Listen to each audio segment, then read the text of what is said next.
Hi friends, welcome to Na Social Class. Friends, today we are going to start about the fundamental rights. So this is very important topic because of in all the competitive exams. So this topic has getting the it is getting the highest weight. Okay, right. So fundamental rights ప్రాథమిక హక్కులు అని తెలుగులో పిలుస్తాం.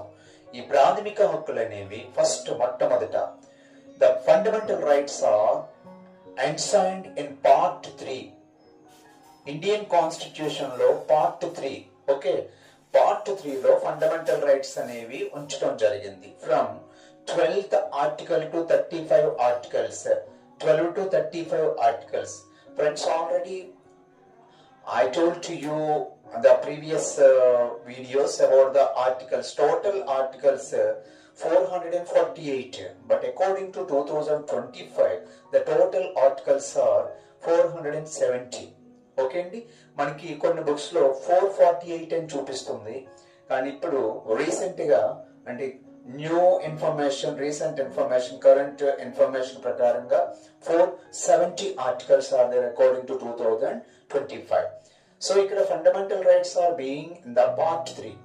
Okay, and next one part 3 is called as the Magna Carta of India. So Magna Carta.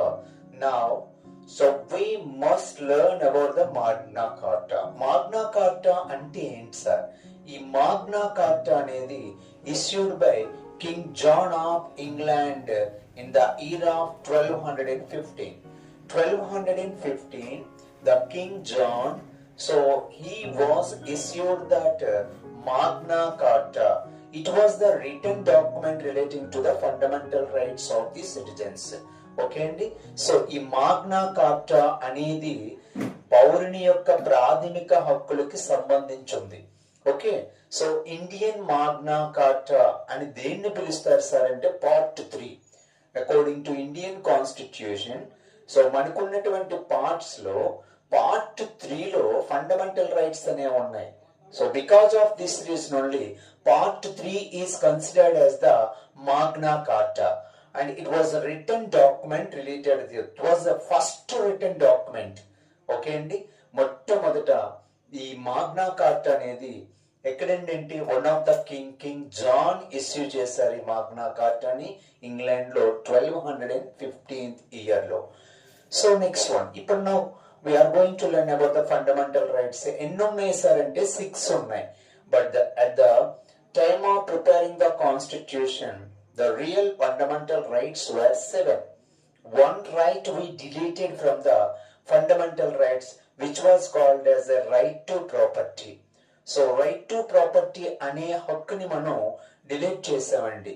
ఇది ఏ article అంటే article 31 లో right to property అంటే ఆస్తి హక్కు అనేది ఉండేది.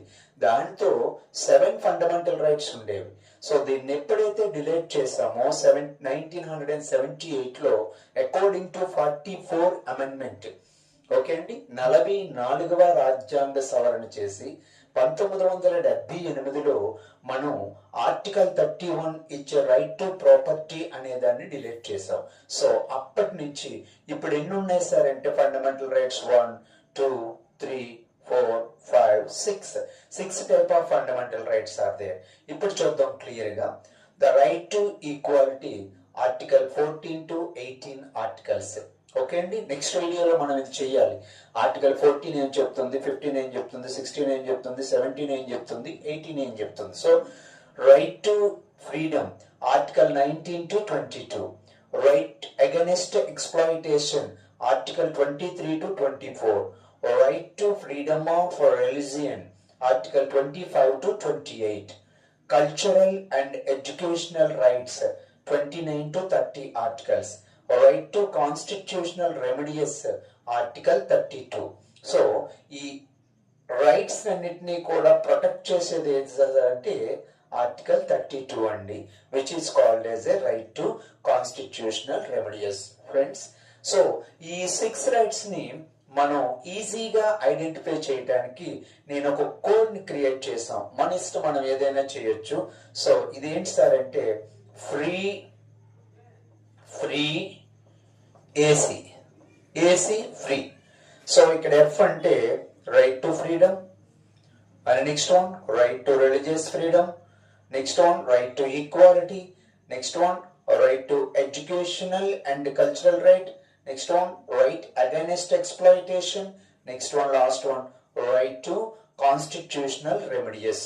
ఇలా మనం free AC or AC free అని చెప్పేసి మనం సింపుల్ గా ఈ 6 రైట్స్ ని మనం ఐడెంటిఫై చేసుకోవచ్చు. Next topic importance writ jurisdiction. What is that writ? Writ means ఏంటి సార్ రిట్ అంటే ఏంటండి అంటే, so A writ is a legal order. Writ means it is a legal order given by A court of law. Okay అండి, న్యాయస్థానం ఇచ్చినటువంటి ఒక ఆజ్ఞని writ అని అంటారు. ఇలా రిట్స్ మనకి ఎన్ని ఉన్నాయి సార్ అంటే 1 2 3 4 5 6 type of writs are there. The first one, the habeas corpus. Second one, the mandamus writ. Third one, the writ of certiorari. And fourth one, the writ of prohibition, the writ of quo warranto. Okay, ఇలా మనకి the Supreme Court Article 32. So High Court. Okay అండి, the Supreme Court Article 32, High Court 226. ఈ articles ద్వారా ఈ కింద ఇచ్చినటువంటి writs అనేవి పనిచేయడం అనేది జరుగుతుంది. ఫస్ట్ మనం హెబియస్ కార్పస్ రిట్. అర్థమవుతుందండి, రిట్ అంటే ఆజ్ఞ అని అర్థం. కోర్టు నుంచి వచ్చినటువంటి ఆజ్ఞని రిట్ అంటాం. సో ఈ సుప్రీం కోర్టులో వీటి మీద వర్క్ చేసే రైట్స్ అనేవి ఆర్టికల్ 32 ఇస్తుంది. నెక్స్ట్ హైకోర్టులో ఆర్టికల్ 226. ఇప్పుడు హెబియస్ కార్పస్ రిట్ అంటే ఏంటండి అంటే have the body. It is the meaning of have the body means without any cause. If we arrested that, we will go through the Supreme Court or High Court, which is called as a habeas corpus writ. అంటే అకారణంగా arrest కాబడినటువంటి వ్యక్తి కోర్టుని approach చేసుకోవటానికి ఇచ్చే ఒక ఆజ్ఞ habeas corpus అనేది. Next mandamus writ. Mandamus writ means we command or we order. That means source the performance of public duty. So ఇక్కడ పబ్లిక్ డ్యూటీ అంటే పబ్లిక్ డ్యూటీ కోసం ఇచ్చినటువంటిది ఏంటి సార్ అంటే mandamus writ. Next one the writ of certiorari. The writ of certiorari, this is very important. To be certified or High Court will recent order to lower court for any case. అంటే ఒక lower court లో ఉన్నటువంటి for example జిల్లా court district court లో ఉన్నటువంటి ఇష్యూని direct గా హైకోర్టుకు పంపమని చేసే అధికారాన్ని ఏమన్నారు సార్ అంటే సో ద రిట్ ఆఫ్ సెర్ష్యూరరీ అంటాం.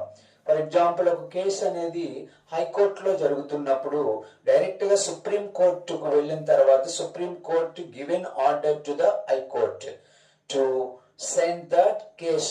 ఓకే అండి, సో ఇలాంటి ఆజ్ఞని ఏమన్నారు సార్ అంటే the writ of certiorari. Next one the writ of prohibition. What is the meaning of the writ of prohibition? The meaning of writ of prohibition is the stay order or prevention. The one court will send to other courts. So ఒక court నుంచి ఆ case అనేది అంటే మనం ఇంకో కోర్టుకి approach చేసుకొని order ఆజ్ఞ అనేది ఏంటి సార్ అంటే the writ of prohibition. Next the writ of co వారెంటో. So this means what is your authorities అంటే జుడిషియల్ కంట్రోల్ అంటే ఒక వ్యక్తి ఒక అఫ్ కోర్స్ పబ్లిక్ అఫీషియల్స్ అవ్వచ్చు, వాళ్ళు చేసినటువంటి డ్యూటీస్ అనే వాళ్ళు చేసినటువంటి బిహేవియర్ అనేది మితిమీరినట్లయితే మనం కో వారెంటో అనే రిట్ ద్వారా మనం కోర్టుని అప్రోచ్ అవ్వచ్చు. సో ఇక్కడ ఇవన్నీ కూడా ఒక సామాన్యుడికి ఇచ్చినటువంటి రిట్స్ సార్ ఇవి. Do you understand? సో ఇవన్నీ కూడా ఒక సామాన్యుడు. హెబియస్ కార్పస్ రిట్ అంటే ఏంటండి అకారణంగా అరెస్ట్ కాబడినట్టయితే మనం డైరెక్ట్ గా కోర్టులో వేసుకోవచ్చు దీని ప్రకారంగా.